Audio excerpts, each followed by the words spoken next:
Udah? Masih Ustaz. Brosur halaman 2 di surat As-Saffat Ustaz. Inna ilahukum lawahid Rabbus samawati wal ardi wa ma bainahuma wa rabbul masyariq. Inna zayyana as-samaa'a ad-dunya bizinatinil kawakib wa hifdzam min kulli syaitonim marid.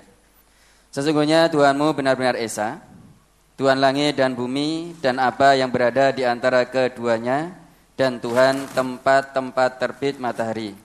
Sesungguhnya kami telah menghiasi langit yang terdekat dengan hiasan, yaitu bintang-bintang, dan telah memeliharanya sebenar-benarnya dari setiap syaitan yang sangat durhaka. Mohon penjelasan terutama pada ayat 5, Tuhan langit dan bumi dan apa yang berada di antara keduanya, dan Tuhan tempat-tempat terbit matahari. Dan ayat 7, dan telah memelihara sebenarnya dari syaitan yang sangat durhaka. Ustaz. Ya, jelas itu. Maka alhamdulillahirabbil alamin, segala puji bagi Allah Tuhan semesta alam. Kalau dirinci semacam itu. Maksud Tuhan semesta alam itu apa? Ya Tuhannya langit, Tuhannya bumi, dan apa yang ada di antara langit dan bumi itu semua Tuhannya Allah.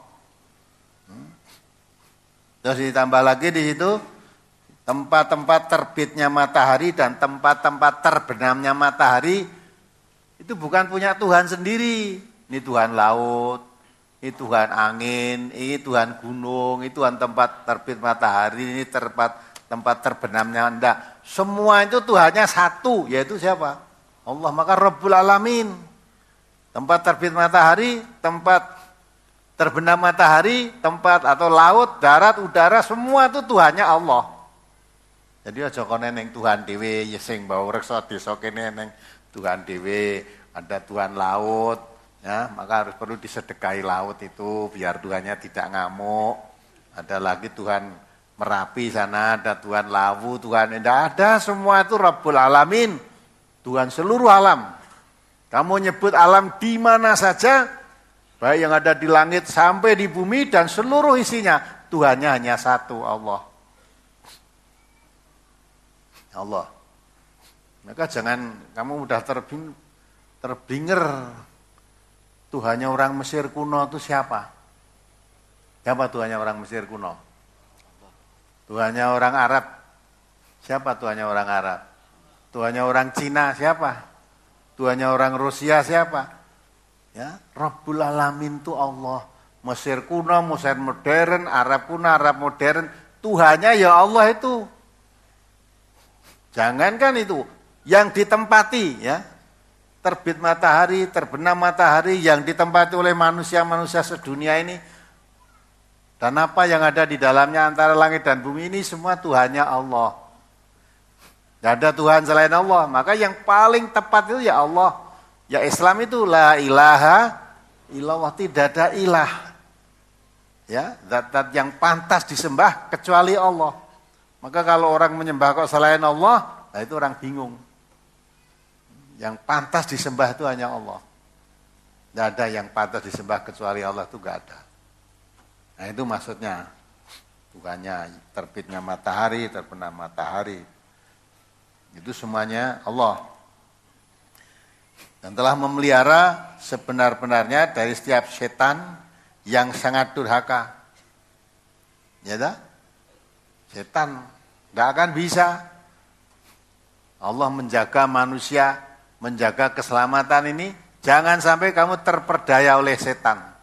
Maka di dalam menjaga manusia supaya tidak terperangkap oleh setan, Allah perintahkan, wala tattabi'u khutuwati syaiton, innahu lakum aduwwum mubin. Ya. Jangan mengikuti langkah setan. Setan itu musuh. Maka jangan pernah berkompromi dalam Allah menjaga keselamatan manusia itu. Jaga dirimu, jangan kamu terperangkap perilaku setan. Setan itu musuh. Sampai hari kiamat, jangan pernah berkompromi. Ya, kalau Allah sudah menyatakan musuh, tetapi kita malah berkompromi dengan setan, ya jangan harapkan kamu akan dapat tempat jalan yang lurus. Tapi jalan setan. Karena setan itu selalu innama ya'murukum bisu'i wal fahsya. Ya, selalu mengajak manusia kepada yang jelek dan yang keji.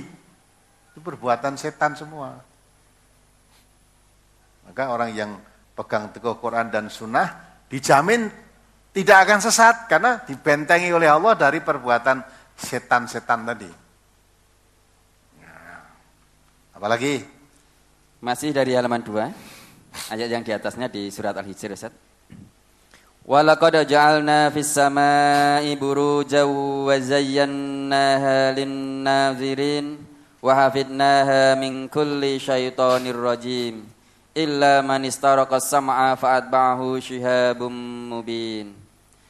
Dan sesungguhnya kami telah menciptakan gugusan bintang-bintang di langit dan kami telah menghiasi langit itu bagi orang-orang yang memandangnya dan kami menjaganya dari tiap-tiap syaitan yang terkutuk kecuali syaitan yang mencuri berita yang dapat didengar dari malaikat.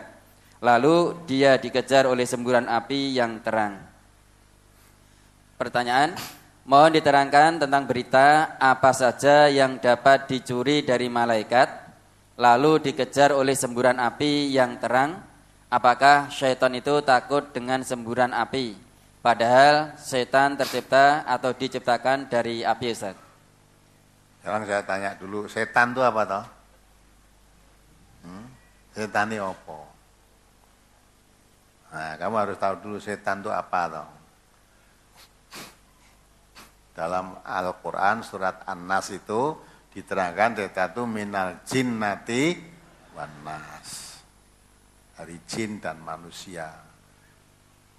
Di ayat lain dikatakan innama ya'muru apa? Setan itu ya'muruna bisyu'i wal fahsa. Innama ya'muru bisyu'i wal fahsa. Selalu mengajak berbuat jelek dan keji. Jadi semua bisikan-bisikan yang mengajak manusia untuk berbuat jelek dan berbuat keji itu bisikan setan. Innama ya'murukum bisu' wal fahsya. Nabi juga mengatakan setiap saat manusia didatangi dua bisikan. Bisikan setan dan bisikan malaikat. Bisikan setan itu yang selalu mengajak kepada perbuatan jahat tadi. Nah, sedang ada lagi setan yang wujudnya manusia. Minal jinnati wan nas. Di setan dari manusia itu semua siapapun orangnya. Kalau dia mengajak berbuat jahat, mengajak berbuat jelek, mengajak berbuat keji, itu manusia setan. Siapa saja itu. Bukan nuding orang lain termasuk kita, termasuk saya.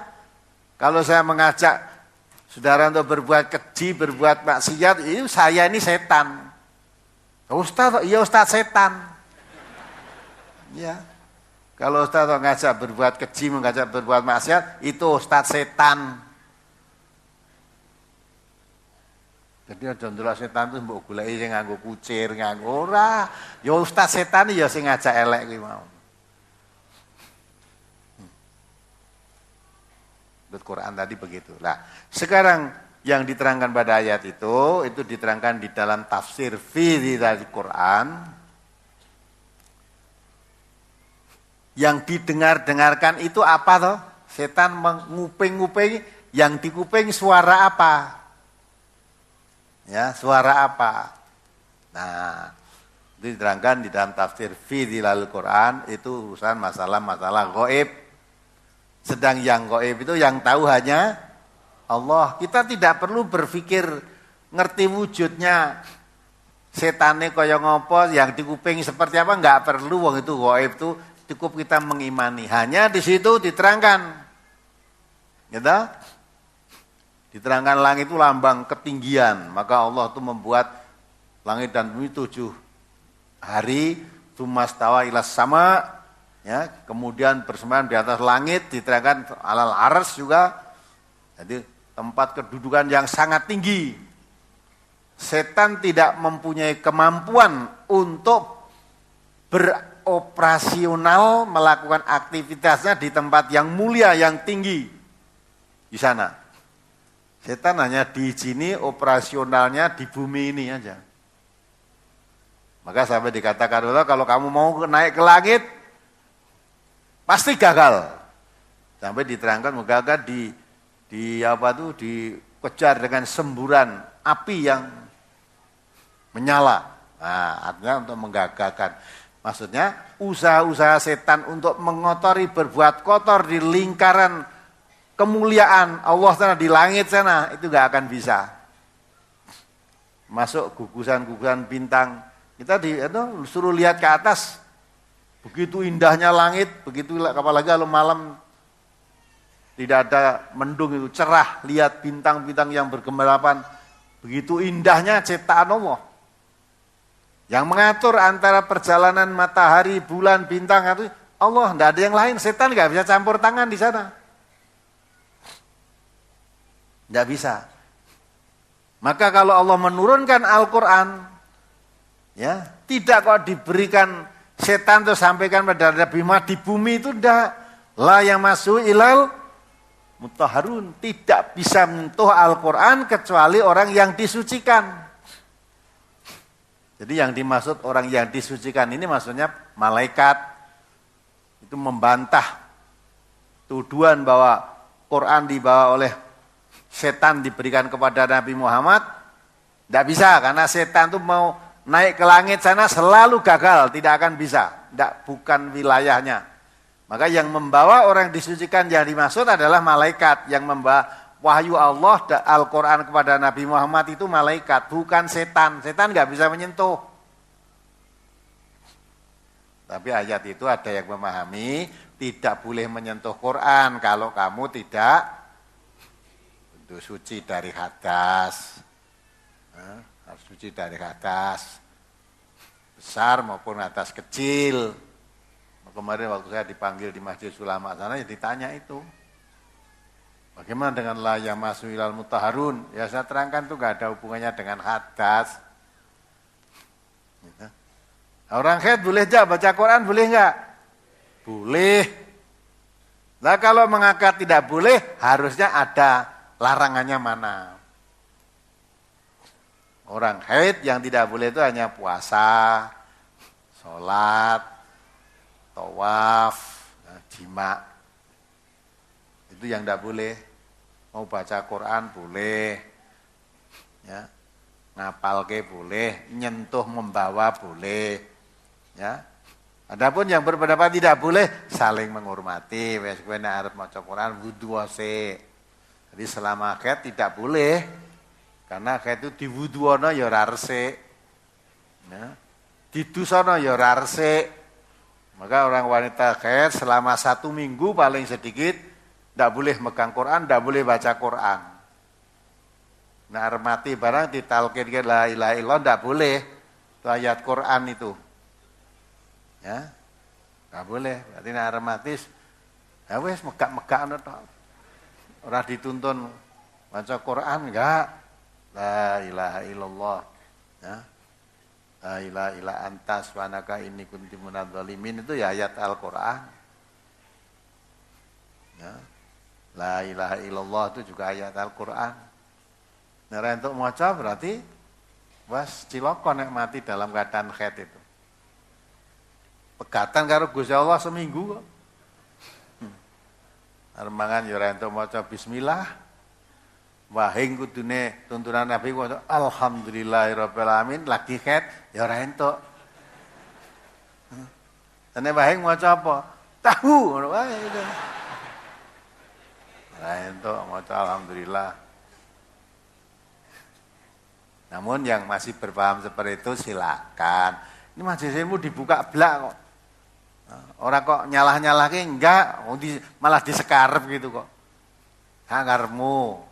Nanti kan penilaian yang tepat itu Allah.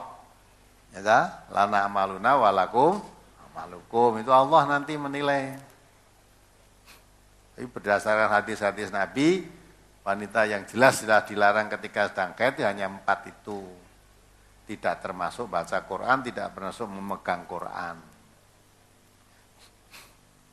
Nah, maka itu masalah gaib menggambarkan bahwa setan itu gak bisa masuk wilayah terhormat, tertinggi. Wilayahnya Allah sana nggak bisa. Loh, kok Allah di atas? Ya, kan sering begitu kan? Allah itu tidak bertempat. Itu gambaran tinggi itu maksudnya Allah itu maha tinggi, tidak ada yang melebihi. Ya, tidak ada yang melebihi. Maka itu wilayah Allah tidak bisa diambah oleh setan. Ya. Kalau kita menerangkan begitu, itu nguping-nguping terus nanti dilempar jatuh, terus di bawah nanti sedikit tahu berita yang di kuping-kuping tadi, terus di bawah nanti bisa nambani wong, ya, jadi dukun perewangan itu. Lah entukmu kok ngendi ngono kuwi. Ya, kalau dalam Islam kan harus ada sumbernya dari Quran atau dari hadis. Kalau hanya dari kata orang, wala banyak orang yang mengatakan begitu, katanya itu banyak. Islam nggak ada sumber katanya, nggak ada. Justru katanya itu yang paling dibenci oleh Allah. Ola wakila, katanya begini, enggak, itu paling dibenci. Kalau mengatakan nih, boleh dasarnya apa? Hadisnya mana? Ayatnya mana? Kalau tidak boleh dasarnya apa? Harus itu Islam. Islam mau katanya. Pemenang kata kiai saya begini. Kiaimu lah nek kiaiku wis beda neh. Lah kiaimu karo kiaiku bener ndi? Al-haqqu mir rabbikum, yang benar itu bukan kiai, bukan ustadz, bukan ulama, yang benar Allah. Maka kalau terjadi perselisihan tentang sesuatu, jangan kembali kepada ustadzmu. Kembalinya farudduhu ilallah wa rasuli. Kembalinya pada Allah dan Rasul. Jadi itu urusan gaib. Kita tidak dituntut mengetahui hakikatnya, tapi kita diperintahkan untuk mengimani saja. Alladzina yu'minuna bil ghaibi. Nah, kita mengimani adanya yang gaib. Karena itu diberitakan dalam Al-Qur'an, ya sudah kita imani. Apalagi Brosur halaman 3, Ustaz. Di ayat yang kedua ini surat Saba ayat 21.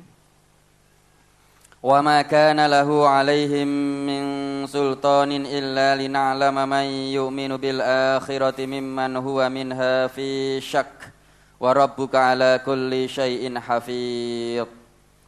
Dan tidak ada kekuasaan iblis terhadap mereka, melainkan hanyalah agar kami dapat membedakan siapa yang beriman kepada adanya kehidupan akhirat dari siapa yang ragu-ragu tentang itu. Dan Tuhanmu maha memelihara segala sesuatu. Pertanyaan, bagaimana dengan tayangan di TV tentang kesurupan setan dan jin? Padahal setan dan jin tidak mempunyai kekuasaan terhadap kita sedikit pun. Apakah mereka tidak meyakini ayat ini, Ustaz? Ya tekon nang TV kuwi ya tekon aku ya. Tekon aku nek kowe tekon nggon TV ya meyakini malah dipamerke. Hah? Nah, bunyi sing ditekoni sing do nonton kuwi apa kuwi ya yakin seperti itu gitu loh. Nah, maka kalau kamu memberikan anak-anakmu, anak-anak kecil lihat TV itu ditunggoni. Wah, saya dadi wong ampuh iku kerengane ora sanggo senjata. Cukup ngene tangane wis metu apa nih itu? Metu apa nih? Wah, metu api terus nanti ngubet nganggo dadi ula nang kene. Bales genti. Wah, nanti terus wah, kebakar. Nah, ini model gitu itu model hapus-hapusan.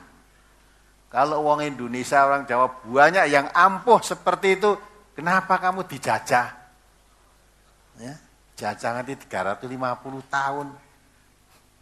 Ya, pernah mbok tokke haji-hajimu kuwi. Nah, makanya mudah diapusi. Nah, itu merusak tauhid. Maka nanti insya Allah kalau TV nanti ada tayang, itu tuh hilangkan semua. Hapus semua. Ya seperti radio sekarang. Banyak orang percaya duyoi gendruwo barang. Nanti anak rapati normal, oh dibojone keloni gendruwo. Kan gitu toh? Di masyarakat umumnya kan gitu. Nah ini ya sudah, gendruwo, tempat angker, buru jin, buru hantu dan banyak hilang semua dah. Malah akhirnya ada yang dari Jakarta datang ke sini, botolnya masih disimpan. Masih ingat nggak dulu itu? Ya, bawa botol, Ustaz saya bawa oleh-oleh, tak kira oleh madu apa botol. buntel, terus disegel, dikai kantong hitam. Apa? Itu isinya jin dari pemburu hantu Jakarta. Itu terus saya buka di sini tuh. Bukaan ini angel tenan, tak kepasa pakai pisau itu di botol itu leban berapa ikatan itu.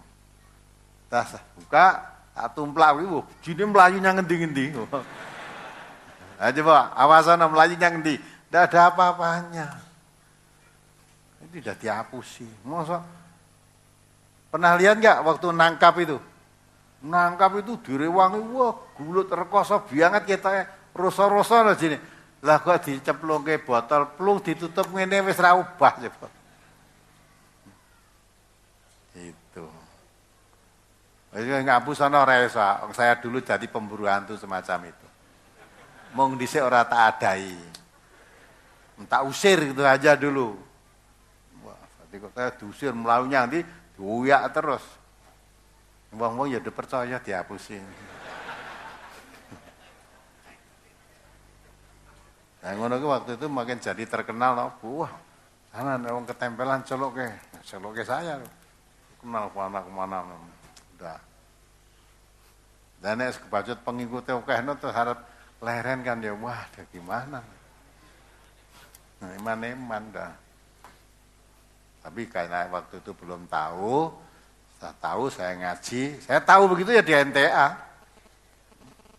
Di bangku sekolah nggak dapat pelajaran itu.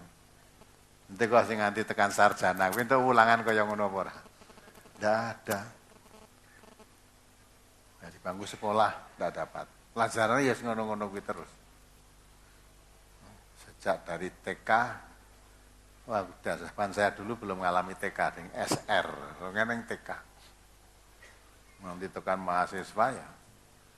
Nek sesuk puasa ya nawetu sauma godin kan ada. Kan gitu kan?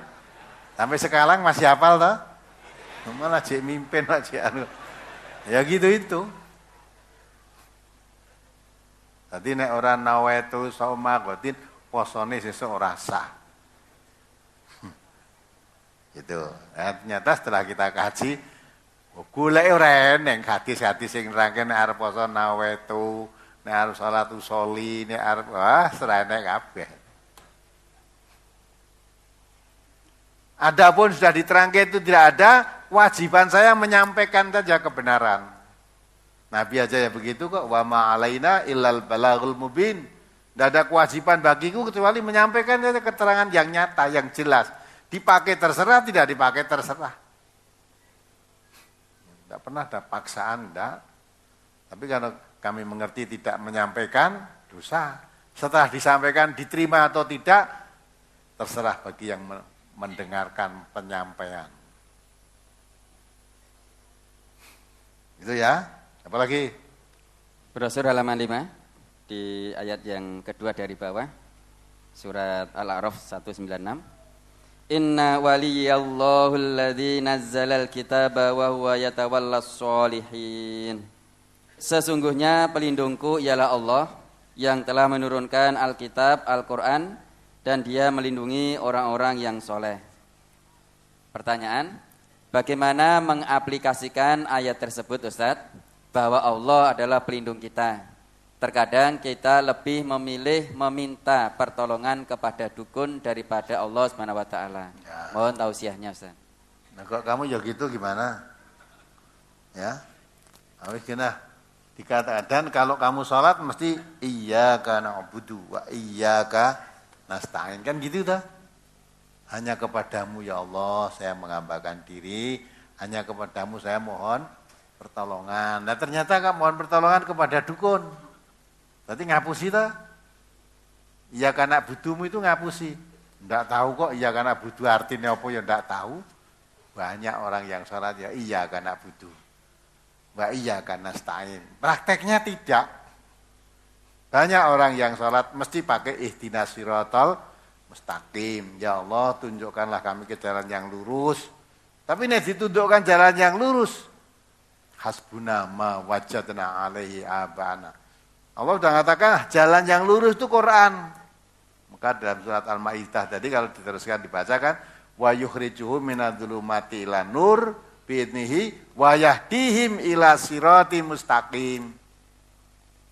Jadi Quran itu mengungkap apa yang disembunyikan oleh orang ahli kitab, mengeluarkan manusia dari gelap gulita ke cahaya yang terang benderang dengan izin Allah, menunjukkan ke jalan yang lurus. Nah setiap hari kita, ya Allah tunjukkanlah kami ke jalan yang lurus. Allah sudah mengatakan jalan yang lurus itu Quran itu. Tapi prakteknya enggak kan?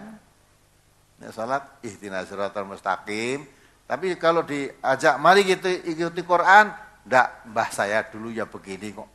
Cukup saya mengikuti apa yang saya dapati dari simbah-simbah saya dulu, bapak-bapak saya dahulu. Nah, gitu. Berarti kan rata-rata kita yang jalur jalan lurus dituntuni moh. Ngaku agamamu apa? Islam. Nah disuruh mengikuti Islam, jawabnya cukup melu mbah-mbahe. Berarti agamamu itu bukan Islam, agama nenek moyang. Ini jalannya agama nenek moyang ra gelem, padahal nyatane iya. Itu ya. Nah, caranya gimana? Ya kalau kita sudah mohon pada Allah, jangan kita mau terbelok ke dukun. Nabi itu sudah 15 abad yang lalu. Siapa mengatakan datang kepada dukun, membenarkan omongannya dukun, baru mengatakan, wah dukun itu pinter omongannya, benar dukun. 40 malam sholatnya gugur. Nah, lagi percaya, omongannya membenarkan itu aja 40 malam sholatnya gugur. Apa meneh kamu percaya terus ngamalke. Sekarang dihapusnya gitu, njaluk bali duwite. Njaluk bali. Nah itu, kuwi lagi percaya. Ndah sepiro dosane sing dadi dukun. Lembah dukun-dukun sing tobat iki bahagia. Alhamdulillah mau tobat, terus ngerti Quran, ngerti hadis, ngerti jalan yang lurus. Ya. Dah jimate do diserahkan sini itu. Wis ora pinter wong jimate wis diserah kene. Nah itu masuk jimat-jimat kepercayaan di situ itu kan penyimpangan. Katanya minta jalan yang lurus, lah kok minta rezekinya subur, dagangannya laris, nek tani sawahe subur, lah kok njaluk jimat ning bulajer. Ya. Keris namanya kebulajer kuwi lho. Ben anake iso lahir njarek neng Kiai Brojol. Nah ini luar biasa. Itu semua orang-orang Islam. Nah, terus Islammu itu di mana? Jadi kalau tidak mau ngaji, tidak hilang itu sampai mati, gugur semua amalmu, masuk neraka. Untung masih selamat, belum sampai mati, Allah berikan hidayah, taubat semuanya tuh. Hari ini ada yang menyerahkan taubat jimat enggak? Ada, Ustaz. Nah, masih ada terus, alhamdulillah. Dikit-dikit masih bertobat. Ya, apalagi? Halaman 7, Ustaz, di surat At-Taubah ayat 51. Qul la yusibana illa ma kataballahu lana wa maulana wa 'alallahi falyatawakkalul mu'minun. Katakanlah, sekali-kali tidak akan menimpa kami melainkan apa yang telah ditetapkan oleh Allah bagi kami. Dialah pelindung kami, dan hanyalah kepada Allah orang-orang yang beriman harus bertawakal. Pertanyaan, mohon penjelasan. Sekali-kali tidak akan menimpa kami melainkan apa yang telah ditetapkan oleh Allah bagi kami. Bagaimana dengan nasib seseorang? Apakah itu sudah menjadi ketetapan Allah Subhanahu wa taala, Ustaz? Iya. Nasib itu apa? Nasib itu apa?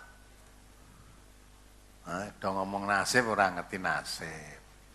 Akhirnya nasib kok mesti elek gitu. Nasib itu artinya bagian. Ya. Jadi orang yang mengharapkan dunia diberikan oleh Allah sebagian. Tapi dunia itu yang diharapkan sebagian diberikan. Itu di akhiratnya bagaimana? Wa malahu fil akhirati min nasib. Dia tidak dapat bagian apa-apa di akhirat nanti. Tapi orang yang mengutamakan di dunianya, mengutamakan akhiratnya, Allah akan berikan akhirat. Ditambah lagi dunianya akan disertakan. Maka urip aja mung buru dunya wae. Dunyane yang kita buru tidak semuanya ketemu, hanya sebagian saja. Di akhirat enggak dapat apa-apa, enggak ada bagian. Coba dibaca surat ya. Asy-Syura ayat 20 itu.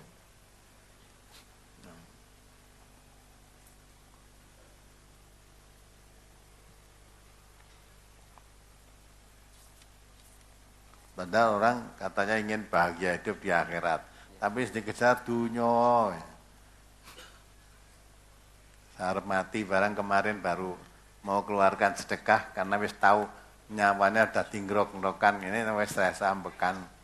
Wis tahu aku wis bakal mati terus baru menyedekahkan itu untuk masjid sekian, untuk majelis sekian, untuk TV dakwah sekian. Mergo wis ngerti nek arep mati. Maka Nabi mengatakan kalau kamu bersedekah, pahalanya yang besar itu ketika kamu masih sehat, masih butuh harta, masih takut miskin, nah masih cinta kepada harta, kamu punya harta, kamu bersedekah, lah saat itu pahalanya besar. Tapi kalau kita sudah mau mati, sudah tidak ada harapan hidup, baru mau sedekah, itu sudah tidak ada nilainya, karena hartanya sudah menjadi miliknya ahli waris. Coba dibaca. Surat Asy-Syura ayat 42 ayat 20. Man kana yuridu harsal akhirati nazid lahu fi harsih wa man kana yuridu harsad dunya nu'tihi minha wa ma lahu fil akhirati min nasib. Barang siapa yang menghendaki keuntungan di akhirat, akan kami tambah keuntungan itu baginya. Dan barang siapa yang menghendaki keuntungan di dunia, kami berikan kepadanya sebagian dari keuntungan dunia dan tidak ada baginya suatu bagian pun di akhirat. Ya lah. Jadi kalau orang mengharapkan keuntungan dunia, diberi oleh Allah sebagian. Tidak semua yang menjadi keinginannya di dunia terpenuhi, tidak, ya sebagian saja. Nah, tapi kalau yang diinginkan untuk kebahagiaannya dia di akhirat, di samping dia dapat bahagia besok di akhirat karena yang dikejar memang itu, ditambahkan baginya keuntungan di dunia diberikan. Tidak orang ngejar hidup akhirat itu jangan takut melarat. Nah, cara infak, masukkan ke kotak, infak atau perjuangan atau sabilillah, itu mencari ridhonya Allah. Jangan arep infak 10 kleru 100 we. Nah, berarti kamu sebetulnya kan punya uang 100. Sing adil pakai lecik, wah lah kok kleru. Padha abange sing tak masukke jane 10 kleru 100. Akhirnya goleki sing nggawa kunci kotak iki sapa iki. Kemarin hari Minggu itu loh. Nah, kan susah banget tadi ya. Kelebihan padahal nek niatmu 10, ya, nyatanya kamu punya uang 100, Allah mengarahkan kamu untuk membelanjakan hartamu di jalan Allah, Allah akan mengganti 700 kali ganda. Nah 10 mung pitung ganti 700 berarti mung 70 mung 7.000 gitu. Nah, nek 100 ping 700 berapa sudah? Jadi itu luwih gede lah kok getune setengah mati. Ya udah, alhamdulillah saya mengendaki 10, tapi Allah kok mengendaki 100, ya sudah, bagian saya di akhirat berarti lebih banyak. Insya Allah yang 90.000 saya cari di dunia ini akan dapat, mungkin lebih banyak. Harusnya gitu. Orang wah deg-degan. Saya nggon kotak infak kuwi nang jine. Wong lagi satu sing geret cepet men kleru.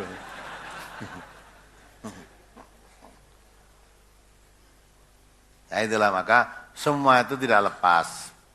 Nasib itu bagian. Siapa berbuat baik ya dapat bagiannya nanti kebaikan. Siapa yang tidak berbuat baik ya bagiannya tidak baik juga. Man amila sholihan falinaf nafsihi wa man asa'a fa'alaiha. Siapa berbuat baik, kebaikan untuk dirinya sendiri. Siapa berbuat jelek, ya jeleknya untuk diri sendiri, bukan untuk orang lain. Ya, semua itu tidak lepas dari ketentuan Allah. Apalagi? Pertanyaan dari brosur sementara cukup, Ustaz. Ya. Ini ada satu pertanyaan mohon dijawab sekarang, Ustaz. Ya. Beberapa hari yang lalu, pengajian kami dibubarkan paksa oleh orang kampung. Kami disuruh menandatangani surat pernyataan bahwa kami bersedia untuk tidak mengadakan pengajian lagi. Kami tidak mau, lalu dibawa ke balai desa. Kami tetap tidak mau, lalu kami dibawa ke polsek. Kami dipengaruhi atau dibujuk oleh Kapolsek dan Wakapolres agar mau memenuhi permintaan mereka. Tidak kami hiraukan. Kemudian datang orang ketiga. Dia memperkenalkan diri sebagai Dandim, yakni Komandan Kodim. Penampilannya rapi, tutur katanya ramah, sopan, dan senantiasa tersenyum. Pandangan yang dia berikan sedikit berbeda dengan dua polisi sebelumnya yang terkesan membela masyarakat.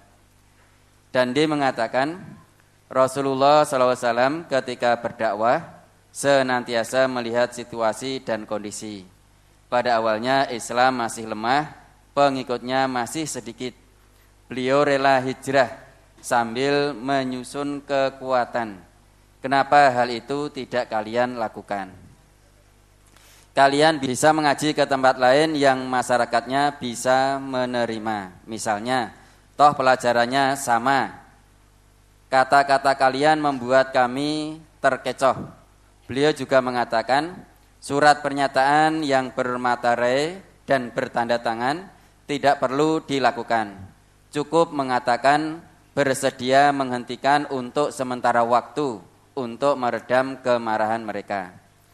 Dalam kondisi tertekan, seolah kami dapat angin segar karena merasa dapat solusi dan dukungan. Alhasil, pandangan seperti itu kami katakan di depan masyarakat langsung. Karena setelah itu kami dibawa ke balai desa lagi. Karena masyarakat masih menolak, kami dibawa ke Polres. Di Polres, perwakilan dari mereka akhirnya menerima keputusan kami. Setelah kami sampai ke rumah, kami sangat menyesal atas keputusan kami. Seharusnya kami berani mengatakan pengajian tetap berjalan seperti biasa. Apapun resikonya. Yang saya tanyakan, apakah termasuk mati syahid apabila kami mempertahankan hak kami untuk bisa mengaji di kampung kami? Mohon ditunjukkan dalilnya, karena keputusan kami seolah bom waktu yang suatu saat nanti akan meledak lagi. Dan yang kami pertahankan adalah sebuah tempat pengajian, Ustaz. Kamu baca surat Al-Hujurat ayat 15. Surat Al-Hujurat, surat ke-49 ayat 15. Innamal mu'minuna alladzina amanu billahi wa rasulihi thumma lam yartabu wa jahidu bi amwalihim wa anfusihim fi sabilillah ulaika humus shadiqun. Sesungguhnya orang-orang yang beriman hanyalah orang-orang yang beriman kepada Allah dan Rasul-Nya. Kemudian mereka tidak ragu-ragu dan mereka berjihad dengan harta dan jiwa mereka pada jalan Allah. Mereka itulah orang-orang yang benar. Yang benar apanya? Imannya. Tidak usah tanya syahid apa tidak syahid. Pertanyaannya, saya ini beriman benar apa tidak, gitu aja. Kalau orang yang beriman yang benar, kata Allah, ya, innamal mu'minuna alladzina amanu billahi wa rasulihi. Orang yang beriman kepada Allah dan Rasulnya. Allah yang menyebarkan Al-Quran. Dan Allah yang memerintahkan Quran disebarkan kepada yang tidak mengetahui. Nabi mengatakan, balighani walau Ayah, sampaikan apa yang dari walaupun kamu tahunya sedikit. Ketika Nabi khutbah wada, siapa yang hadir pada saat ini supaya menyampaikan kepada yang tidak hadir. Maksudnya, yang mengerti supaya menyampaikan yang tidak mengerti. Itu. Nah sekarang, kalau kamu beriman Allah, kepada Allah dan kepada Rasulnya, harus diiringi summa lam yar tabu, kemudian tidak ragu-ragu. Mengapa di situ ada kalimat summa lam yar tabu? Sebab orang yang beriman itu nanti pasti bakal ngadapi. Hasiban nasu ayyutraku ayyaqulu amanna wa hum la yuftanun. Apakah kamu mengira kalau kamu saya beriman kamu tidak akan diuji? Nah, walaqad fatannal ladzina min qablihim wala ya'lamannallahu alladzina shadaqu wala ya'lamannal kadzibin. Sungguh Allah telah menguji orang-orang yang beriman sebelum mereka. Sehingga dengan ujian itu akan ketahuan siapa yang imannya sodik, benar, siapa yang imannya kadzib, bohong. Maka kalau yang iman pada Allah dan Rasulnya tidak ragu-ragu, kalau perlu mau, wajahdu bi amwalihim, keluarkan hartanya, wa anfusihim, keluarkan jiwanya, fi sabilillah, di jalan Allah. Baru dikatakan, ulaika humus shadiqun. Itu orang yang imannya benar. Kalau tidak begitu berarti kadzib. Imannya bohong. Ya. Di Indonesia itu alasan apapun tidak bisa membubarkan pengajian. Ya.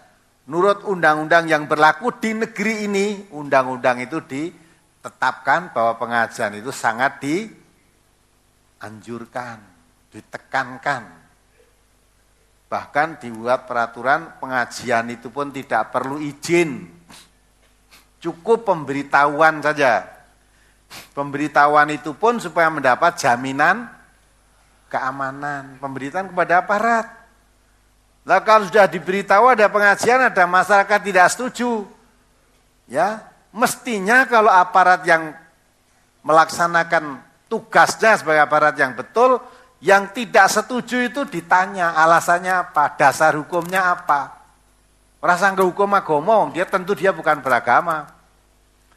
Kalau dia mengaku saya orang Islam mesti bohong. Kalau orang Islam dengan Quran dikaji mesti seneng. Apalagi dia tidak mengerti Quran, ada sekarang di mana-mana banyak orang jogetan, orang dandutan, ya cengengesan kata Pak Amin Rais. Ya, tidak ada di dunia ini kecuali satu-satu negeri Indonesia ini. Kan gitu kan? Kalau di Amerika sana geguyonan tuh kalau malam minggu libur. Kalau di sini tiap hari kamu lihat Ibu, tayangkan buktinya apa yang kata oleh Pak Amin. Jam 8 pagi apa di SCTV hari mana, weh, sampai saya juga melihatnya, iya podora sekolah, podora nyambut gawe. Siaran langsung. Lanang wedok jogetan ning kono, genek wong kudungan barang megal-megal ngono. Jadi apa yang dikentikan Pak Amin Rais itu betul, tidak ngarang, bisa kita lihat. Begitu tidak dibubarkan, begitu tidak disuruh pindah. Padahal itu mengganggu anak-anak sekolah, anak kerja, sampai terjadi di mana terjadi perkosaan, di mana terjadi bayi lahir dibuang, hamil tanpa nikah, terjadi tidak ada apa-apa itu. Nah kok pengajian yang membentengi hal yang begitu malah tidak setuju. Ya, orang yang tidak setuju Quran dikaji, ya, hadis dikaji, diamalkan, itu jelas bukan orang Islam. Ya, bukan orang Islam. Kalau orang Islam tentu senang Quran dikaji itu. Maka wajar. Nah sekarang kalau orang tidak suka Quran, melarang ngaji, kamu orang Islam kitab sucinya Quran kamu ngaji, undang-undang negara pun melindungi supaya kamu jalankan pengajian ini tanpa izin. Kamu sudah memberitahu tak jaga keamanannya. Nah kalau tadi ditanya zaman Nabi, betul zaman Nabi. Hijrah, lu pindah lah. Kalau sekarang saya di desa saya sendiri, menurut undang-undang itu pemberitaan sudah sah, ada masyarakat yang tidak setuju suruh pindah, harusnya tanya aja, saya mau pindah. Ya, menurut Pak Aparat ini saya pindah kemana? Golek nonggon gitu loh. Ya. Nah, pindah di sana lah, nanti di sana juga tidak setuju masyarakatnya. Nah, maka kalau aparat yang adil itu mestinya yang menurut undang-undang yang berlaku di negeri ini itu yang dilindungi, yang menentang undang-undang itu yang ditentang, yang diberi hukuman atau diberi pelajaran atau dinasihati, harusnya gitu. Ya alhamdulillah di Kalimantan Selatan, Banjarmasin juga begitu. Ya, kampung kalau itu alasannya karena tanahnya cuma 200 meter. Ya, ketika ngaji awal-awal ya enggak apa-apa, sekarang makin penuh sehingga parkirnya di jalan mengganggu katanya. Tapi kalau orang mau berpikir sehat itu parkir mengganggu masih bisa jalan. Padahal nek wong digawe itu kadang-kala malah nutup jalan, ya, nutup jalan. Di Solo ini ya sering, ada misalnya buka fair apa tuh kampung, ya, buka fair, ngedek ini, pinggir-pinggir jalan ini. Kan mengganggu orang jalan juga, tidak apa-apa. Nah kalau mengganggu, akhirnya ya sudah, masyarakat tidak boleh di situ karena parkirnya mengganggu, ya sudah. Terus muspika campur tangan. Waktu itu telepon ke sini, saya suruh tanya, mungkin ini juga ikut mendengarkan. Kalau di sini nggak boleh, punyanya tempat hanya ini, bagaimana kalau saya minta pinjam di tempat pemerintahan? Akhirnya dibolehkan ngajinya di kantor kecamatan. Weh parkirnya luas, weh serasan dandani, udah, ya sudah sampai sekarang ngajinya di tempat kecamatan. Nah, katanya banyak pegawai kecamatan sudah ada yang ikut ngaji. Ya, kalau di kecamatan kurang luas nanti ya kabupaten malah bagus. Ya, pengajian kita itu terbuka kok, tidak tertutup. Neng kantor kabupaten ya boleh, di kecamatan boleh, kalau perlu di istana negara sana ya mau kok. Terbuka kita itu, ora delian enggak. Ngaji neng kecamatan kalau majlis isine podo, udah. Isinya podo. Nah di sana namanya aparat bagus tuh memberi solusi. Udah, sekarang dari situ udah tidak ada alasan apa. Parkir sudah tidak mengganggu, pengajiannya jalan terus sampai sekarang. Pengajiannya jalan juga hari akad begini ini. Ini maka kalau itu tanya, kamu mestinya tidak mau. Saya tidak akan mengajikan diri saya. Ya tanya kalau suruh hijrah, tanya hijrah kemana Pak? Tolong tunjukkan di mana tempat yang saya boleh ngaji di situ. Nanti kalau bisa, ya di tempat lain di sana. Kalau tidak dijamin pemerintah, nanti saya dipindah di tempat desa sana, orang desa itu sudah digerakkan lagi untuk tidak setuju, pindah lagi kemana. Nah gitu kan, memang dibuat begitu. Maka kalau tidak ragu-ragu terus sajikan pengajian. Ya, sampai mati ya, kecuali kalau ngaji kamu mati digebuk ganti mati, insya Allah mati syahid. Ya, orang membela, ada seorang punya harta dirampas orang lain, bila Nabi tanyakan pada Nabi Rasulullah, atau harta saya dirampas orang, kamu pertahankan. Bagaimana kalau saya pertahan terjadi perkelahian sampai saya mati dibunuh perampoknya tadi, kamu masuk surga. Masuk surga, mempertahankan harta saja masuk surga, apalagi mempertahankan pengajian. Ya. Dan tidak akan terjadi seperti itu. Karena ngaji terus gebuki di paten itu enggak akan terjadi. Kalau sampai terjadi begitu, mesti aparat turun tangan. Kalau aparatnya membiarkan, ya aparatnya yang nanti dituntut. Seperti di Kerinci itu loh. Ya. Bupati Kerinci kan melarang, malah nggak surat penutupan pengajian. Ya sudah kita tuntut lewat PT UN. Akhirnya sidang tanggal 6 Februari ya. Ya, tanggal 6 yang lalu, 6 Maret yang lalu, putuskan setelah sidang beberapa kali, sidang memutuskan bahwa MTA adalah benar. Surat bupati yang menutup pengajian MTA harus dicabut kembali. Keputusan pengadilan. Nah, hari itu kita tuh tidak mau anarkis, begitu tidak membalas, tapi kita tidak menyerah tanpa alasan. Ya kita hidup di negara Indonesia, ya kembali aja peraturan yang berlaku di negeri ini bagaimana. Nah gitu. Kalau aparat pemerintahnya mestinya menegakkan yang benar kok malah yang salah, malah yang ditegakkan, yang benar malah dipaksa untuk berhenti, yaitu aparat pemerintahannya yang harus diluruskan. Ya. Dan di mana-mana mesti begitu kalau saudara pengajian takut, ya memedi nek medeni sing diwedeni wedi, memedine saya gede. Tapi kita yakin memedi itu enggak ada, yang kita takuti hanya Allah. Siapa kalau kamu adakan lawang ning penjara iso gawe pabrik ekstasi kok gimana tuh kamu itu? Si dagang narkoba ning penjara aja iso wani nekat kok. Ya dah. Lawang ngaji kok malah rawani. Terus aja ngaji kalau memang kamu berani. Resikonya apa? Dilarang enggak bisa, mau ngaji kok dilarang. Kalau dicurigai hasil pengajian yang diajarkan, kamu tunggui dah. Jangan yang sekali dua kali, tunggui kalau perlu ikut sisa ini. Selama ngaji apa yang saya ajarkan. Nah gitu. Kalau memang salah, ya luruskan mana salahnya. Kalau benar jangan dicari-cari kesalahan. Dan sudah saya katakan MTA itu sejak awal sampai kapanpun, setiap yang baru mesti akan ada gangguan, diogrek-ogrek gitu. Pasti itu. Ya ta? Pemeneh ngaji nang masjid wae mesti umure ra suwe. Ente kok ngaji nang masjid itu umure ra suwe. Masjid itu nggo ngaji kita ndak boleh. Nek nggo remi boleh.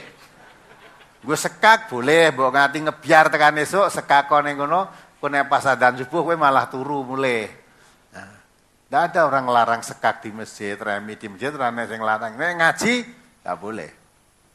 Ngaji sekejar moco itu, nek ngaji tidak dipahami barang itu itu. Moco ngarep-arep yang keteke masjid mesti digawe ke rumah surga, masjid apa sih? Nek masjid itu gue ngaji. Ya, ayat-ayat Allah dikasih tidak boleh kok digawe ngeteke itu mas surga, surgane sapa? Maksudnya masjid itu rumah Allah, dimakmurkan menurut petunjuk-petunjuk Rasulullah, ya begitu. Ada orang Demak enggak ini? Nah, enggak ada. Nah, ada. Ya pengajian, pokoknya jangan takut, pengajian jalan terus. Ya, di demo itu kita ambil hikmahnya. Ya, apalagi nanti dimuat Quran, dimuat TV, alhamdulillah. Ya, iya, jadi MTA makin terkenal. Andai kata tidak dimuat TV, tidak dimuat Quran, mungkin tidak tahu kalau di sana ada MTA yang di demo. Setelah di demo, loh, baik MTA yang di demo.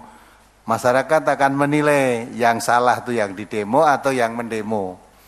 Nah, kita lihat.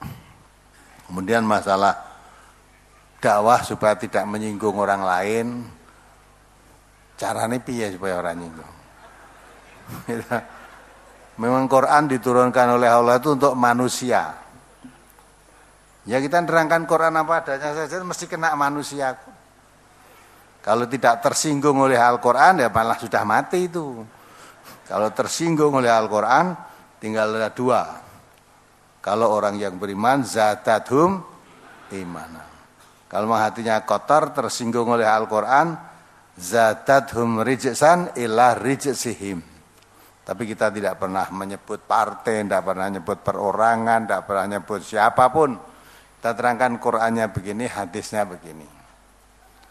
Justru kalau kita menjadi apa yang kita sampaikan sebelum orang lain tersinggung, tentunya justru yang ngomong ini tersinggung lebih dulu. Tersinggung.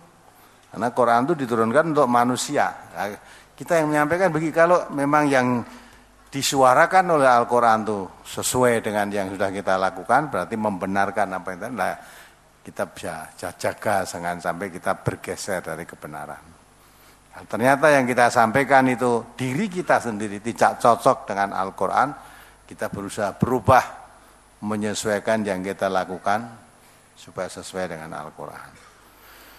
Demikianlah kewajiban kita berdakwah hanya menyampaikan. Dan di MTA itu sudah berusaha bahasa sehalus-halusnya. Ya. Ya. Lawang ada bahasa Indonesia, ada yang minta terangkan bahasa Jawa. Jawa aja ada yang minta ngoko. Ya ta? Bahasa Jawa ngoko dialus-alusna piye seperti ayat tadi yang menyebutkan tentang anjing. Bahasa Jawa sing halus piye coba? Anjing itu apa? Segawan itu halus wi. Segawan itu bahasa kromo ya. Nek bahasa Jawa. Ya. Apa jenenge? Itu dalam Quran. Ya. Itu ngeladeni wong sak Indonesia. Ada yang saya bahasa Jawa itu diprotes dari Jawa Barat, dari Jakarta, dari Bandung karena MTA itu sudah milik nasional, mbok ndak usah pakai bahasa Jawa, pakai bahasa Indonesia. Tapi wong Wonogiri kono nyuwun dipun terangaken ngangge basa Jawi. Piye kan? Nah, itulah kita bisa melayani semua. Maka dari itu yang penting dakwah itu satu tujuannya ikhlas, baik, menyampaikan kebenaran. Tentang kebenaran itu diterima atau tidak, urusan kita hanya menyampaikan. Sudah. Itulah antara lain yang perlu kita syukuri. Dan walaupun dikatakan MTA dakwahnya membuat resah, siapa yang resah itu? Nah, dengan dakwah MTA siapa yang resah? Nah, orang yang tidak suka. Kalau orang yang tidak suka itu siapapun ya resah. Tapi kenyataan yang ada, ini tadi beberapa rombongan dari Tangerang, dari Kerawang, dari Muko-Muko, nah, dari mana tadi? Dari Bali juga ada, dan hampir seluruh Indonesia ini ada. Hanya karena mendengar radio. Ya, apa datang ke sini menunjukkan keresahan mereka atau kecocokan mereka? Nah, bahkan tadi ada ibu yang mengatakan dalam silaturahimnya tadi, sangat mencintai saya ibu. Saya masih dengar tadi. Nah, ibunya seperti apa? Ya belum pernah tahu. Ibu pun dengan saya belum pernah, tapi sudah jatuh cinta. Tapi dicintai apa? Isi dakwahnya. Yang dicintai tadi isi dakwahnya. Nah, itu kan berarti mendapat siaran secara radio dakwah dari MTA. Di MTA ternyata hatinya terpaut di situ. Ada pertama tadi juga ada yang tukang nyetel TV, ya, buat nyetel itu mati TV ini, tapi enak radio ini muni. Pertama dengar enggak suka, tapi enggak suka lain waktu goleki nyetel lagi, masih belum suka. Setelah lama-lama didengarkan baru suka, mengatakan bahwa yang benar ya ini. Banyak menurut pengakuan beliau-beliau yang datang dari jauh-jauh sini itu hanya karena radio. Karena radio. Ya, ini ada 15 rombongan tadi ya.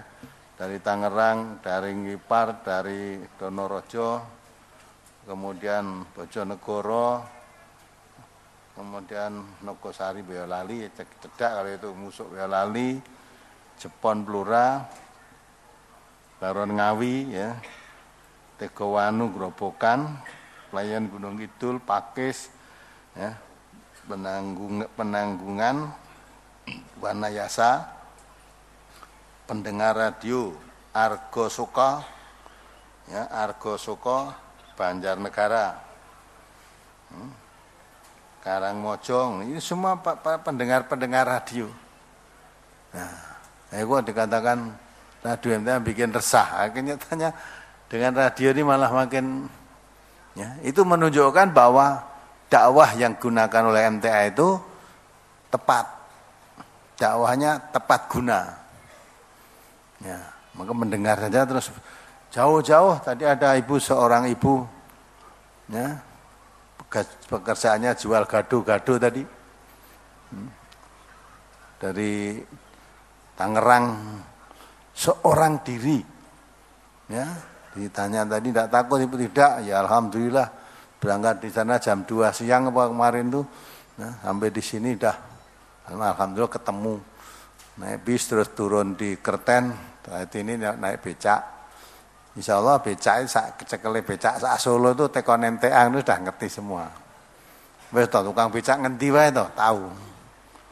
Tukang ojek ya tahu. Nah itu, jadi MTA itu kalau di demo, kita warga MTA nggak usah kecil hati. Mendemo MTA itu hakikatnya mereka ikut menyebarluaskan keberadaannya MTA. Jadi tidak usah kecil hati, seneng. Alhamdulillah kamu ikut menyebarluaskan. Apalagi dimuat TV, ya suruh. Mudah-mudahan TV-TV yang lain memuat juga, koran menulis juga, gitu lah. Nanti orang yang tadinya tidak pernah mikir MTA ki opo, nah dengan adanya demo ingin tahu akhirnya datang ke sini. Paling tidak ikut mendengarkan radionya. Kan ada yang karena tidak sukanya dalam pidato ngumumkan jangan mendengarkan radio MTA. Jangan mendengarkan radio gelombang 102,2, jangan radio Persada itu. Ya. Jane ndak pernah mikir bareng diumumke jangan mendengarkan malah digoleki. Jane ada apanya toko ndak boleh. Ndak boleh dengarkan tuh ada apanya. Entah dicari-cari, wah radio apike kok yang ini kok ora entuk dirungokke lah gitu. Nah, itu banyak pengakuan mereka sendiri.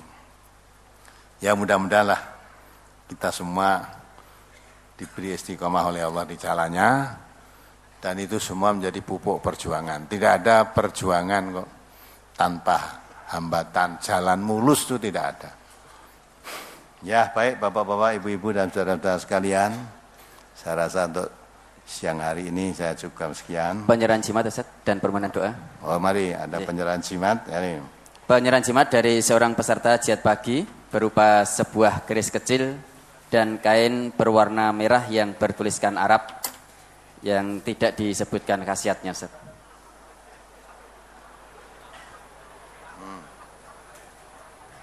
Ini jimat ya. Tulisan Arab kalau ditulis di begini ini jadi jimat. Nah, tulisannya ya, ini ada di kotak segitiga ini Allah wahdahu la syarikalah. Nah, macam-macam ini udah. Ada angka-angka Arab barang ditulis karpe piye orang ngerti. Nah, ini jadi jimat. Ya, harganya berapa ini? Tidak disebutkan Ustaz. Yang rompi itu harganya 7,5 jutaan. Sudah? Cukup Ustaz. Sebelum saya akhiri, ini khusus untuk seluruh peserta pengajian akad pagi ini, saudara-saudara kita yang ikuti kajian jarak jauh pada hari, kirim salam buat kita semua. Satu dari Singapura, dari Aceh, Bangka Belitung, Jambi, Rejang Lebong, Buja, Kudus, Gresik, Sambas, Sanggau, Kutai Barat, Kutai Timur, Luwu Timur, Lombok, Manokwari. Kirim salam buat kita semua. Waalaikumsalam warahmatullahi wabarakatuh. Salam saya kembali pada saudara-saudara yang ikuti kajian dari jarak jauh ini. Mudah-mudahan bisa istiqomah. Mari kita akhiri. Alhamdulillahirabbil alamin. Subhanakallahumma wa bihamdika asyhadu an la ilaha illa anta astaghfiruka wa atubu ilaik. Assalamualaikum warahmatullahi wabarakatuh. Waalaikumsalam.